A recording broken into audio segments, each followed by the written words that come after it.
your historical fiction piece you're working on, what period does that set in?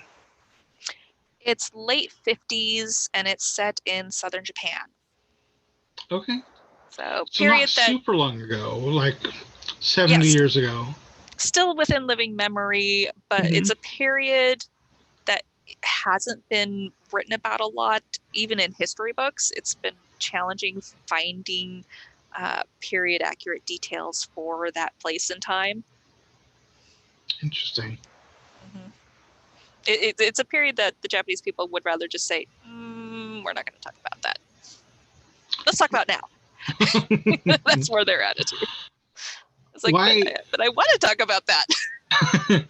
why is it they don't want to talk about that period? Is it that it's too close to World War II, or It's a shame thing. It's you know, rather than it's a very Japanese thing to, rather than dwell on the unpleasantries of life, let's look to the future and move on.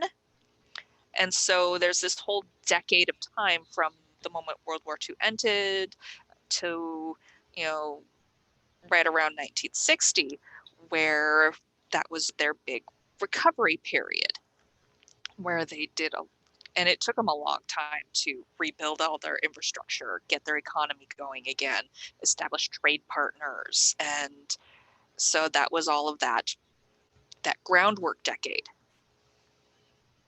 And they were still very much an occupied nation during that time. And so there's kind of like the, let's not talk about it. I did not realize that lasted that long as that period. That's interesting. Mm-hmm. I mean, you have to remember that the U.S. pretty much carpet bombed the entire country. So there was very little left standing in a lot of areas. Yeah, that whole war thing. Mm-hmm. I hope for the day when war is no more. I think most people would agree with that. That Mm-hmm. it's a horrible thing. Um, okay, let's see. I'm gonna switch gears a little bit because I feel like that was feeling a little bit somber. Maybe that was just me. Um, Themes. What obviously um, in the closed game, family is a big theme. What other themes do you try to work into your books? Is that something you consciously do? Sometimes it is. With Untitled War, there's definitely an underlying theme in each book of overcoming some sort of obstacle that's preventing them from uh, accomplishing their artistic goal, or in the case of the closed game, what's helping preventing them from just moving on and dealing with their grief. Um, so there's always something within each character that's holding them back. And so it's trying to suss out and help them figure out what it is so they can then move beyond it and move forward. Um, for other books, sometimes there's an underlying theme, sometimes there's not. Um, I've got a mostly finished manuscript that is a techno thriller, and that one doesn't really have any sort of inspirational theme. It's just a fun, high octane adventure. Um, and the book I'm writing right now, there's definitely some very clear, very deep themes of dealing with trauma, uh, moving on from the past, dealing with overcoming seemingly insurmountable odds learning how far you'll go to achieve your goals, what you're willing to do to achieve them. A lot of deep, big themes for this book. Okay. How I was going to ask you this earlier. We got talking about other things, and that's totally fine. But it just came back to me, so I'm going to ask you anyway. Um, as a writer, like I know you talked about how Sarah specifically came to you and kind of has helped guide you in your writing of this series. Generally speaking, though, like how much of yourself do you put into your characters? And what I mean by that is like in one of the series I'm planning out, like I can see different aspects of myself. Like this character has this part of me in them, you know. This person has this personality trait of mine that's in them. And I don't know, I assume that's kind of a normal thing for writers. Um, but so I'm kind of, I guess I'm asking like, how do you do that? How much of that do you do? Like, I don't think there's anyone that's like completely you. Knowing you, you know, for years as I do, like I can see parts of you in a couple, well, in the protagonists for both of these books. Um, but I don't know how conscious that is or how intentional, and how much you kind of spread that out, I guess. There's definitely a little bit of me in all the characters, the protagonists, the side characters, the villains.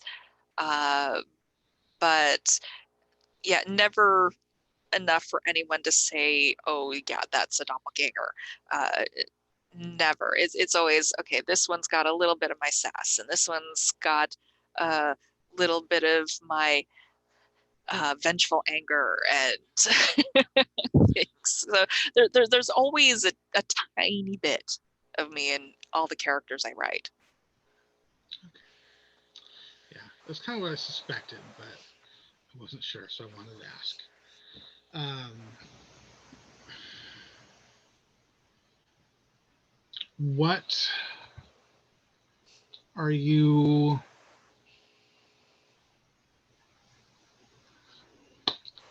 Before I ask that, why do you write? It's what I love. It's something that I've enjoyed doing since I was young. My sixth grade teacher was the first one who made me sit down and start writing a story as part of a class project. We all had to uh, do it. And while the rest of the class was writing about something their dog did or that stupid joke their brother made the other day, I was writing a story about sentient flowers talking about the apocalypse over a pot of tea.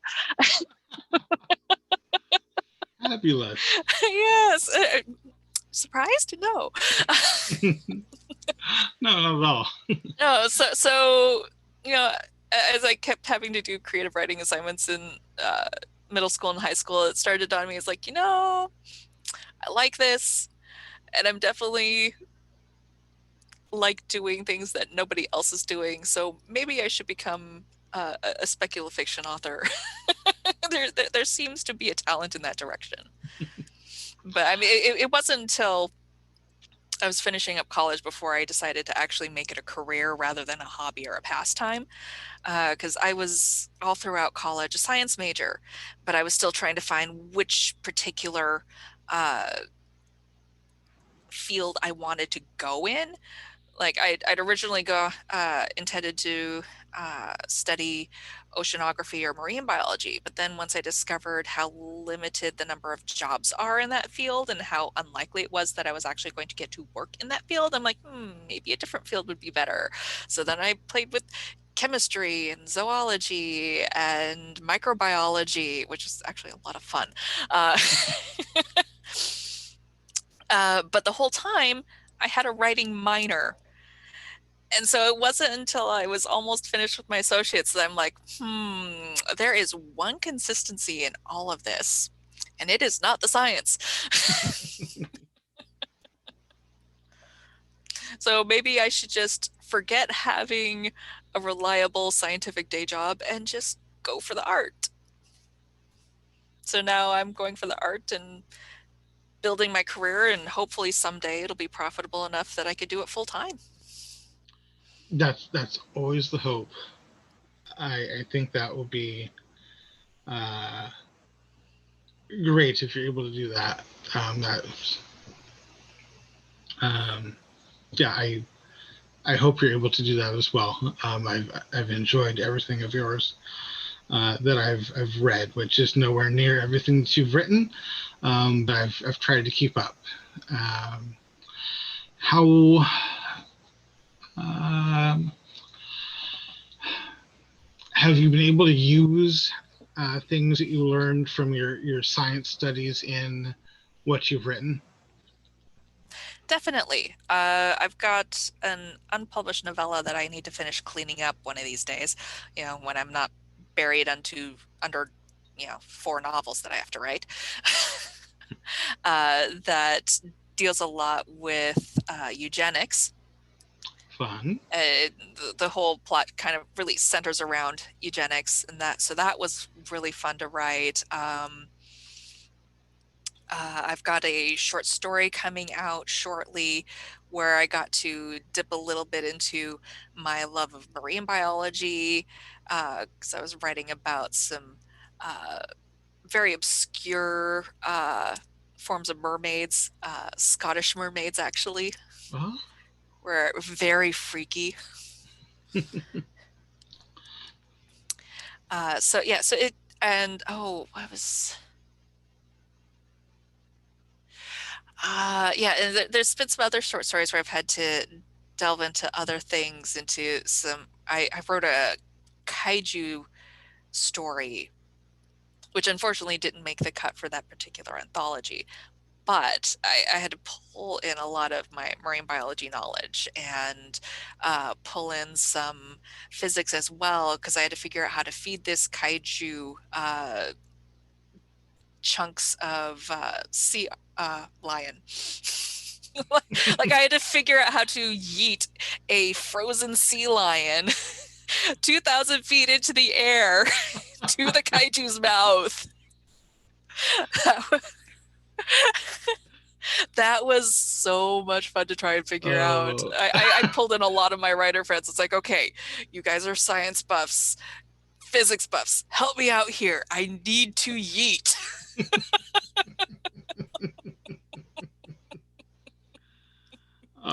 That's one thing I love about writing and researching and things is it leads us down some very interesting rabbit holes sometimes. And some very uninteresting rabbit holes. Well, But yeah. I mean, one night when I was doing research for the current novel, I started researching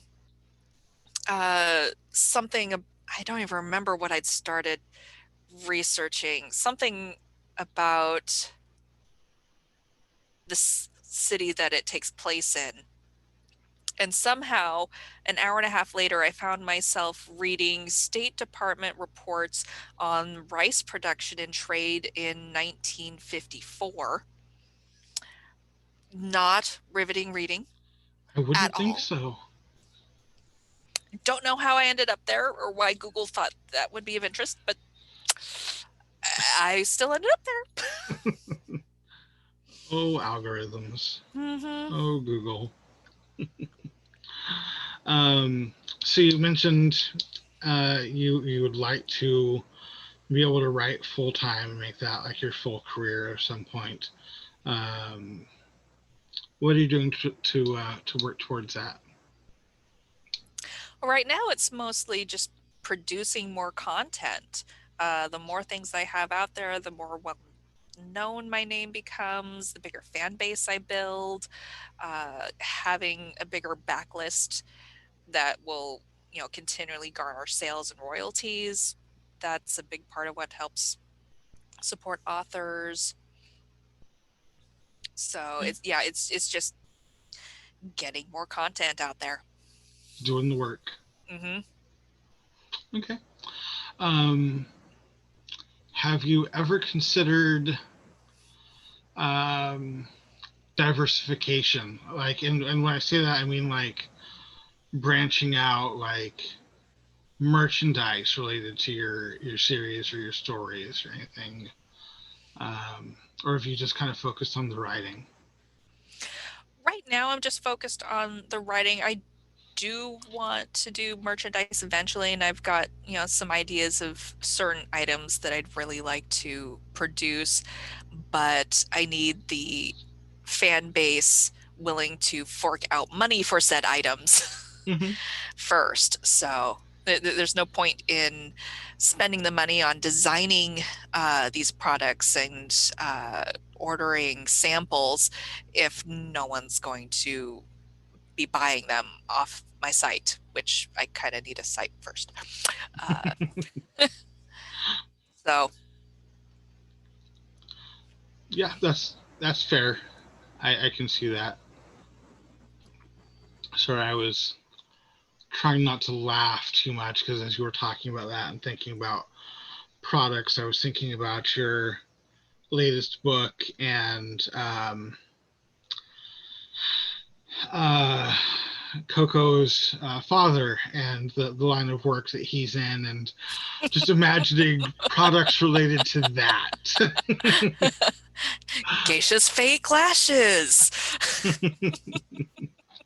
duck panties.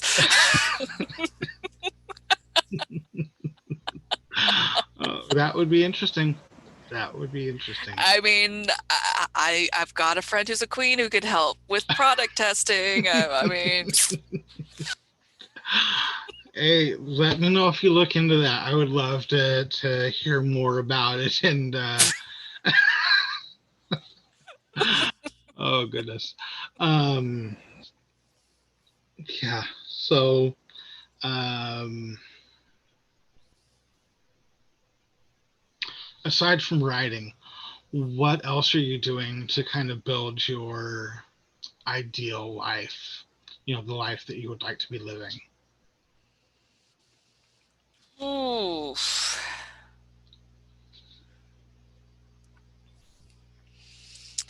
Well, right now, at least for this year, my big focus is getting out of debt,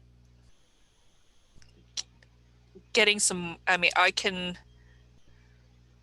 if I can decrease my bills so that I can live on a lot less of my income, if that makes sense, Mm-hmm. that'll give me the flexibility I need to work fewer hours at the day job and focus more on the writing and just slowly transition into writing full time. Mm-hmm. So I'm just trying to financially clear the decks so I can prepare myself for that transition. Makes sense. Mm-hmm. Makes sense. Um, let's see. Um, Possibly the last question here. Um, what kind of legacy do you want to leave? Whether it be, something in your writing or something outside of writing. Um, what legacy do you want to leave? Not something I ever think about. Fair enough. Some people do, some people don't.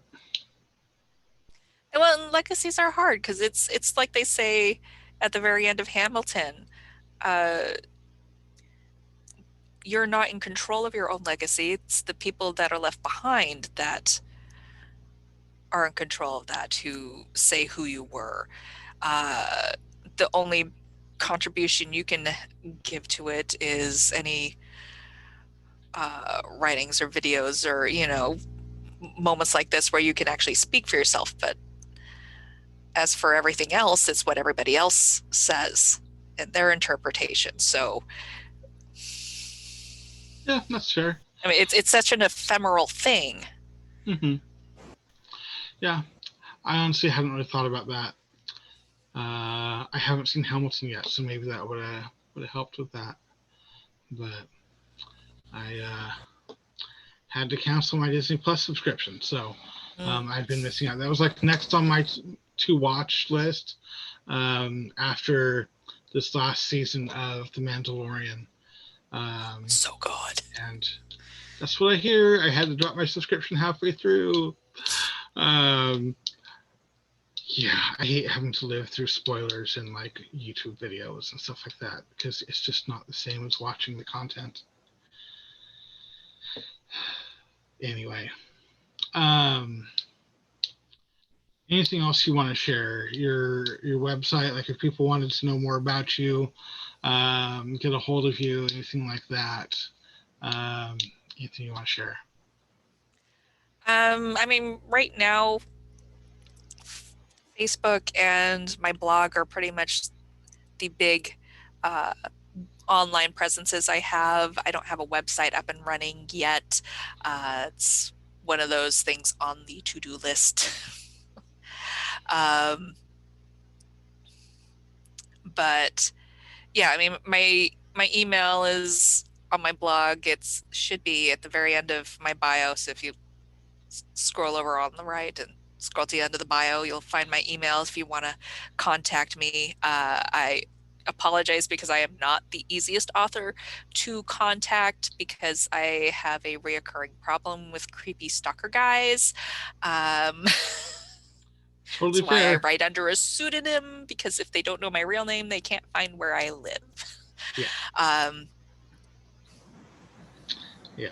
So, um, yeah, I think I remember seeing a link to your email there on that website when I was there over the weekend as I was preparing for the interview. So, um,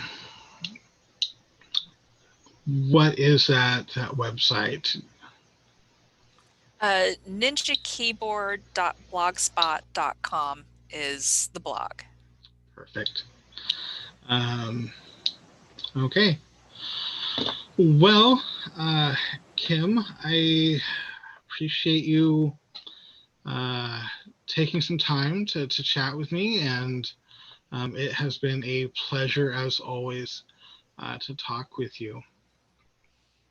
So I hope that work continues to go well on your current project, and that the rest of the Oneiroi War comes quickly and easily. Thanks, I hope so too. I'm sure we will talk again soon. Thank you again for being with us today. Um, so I appreciate it.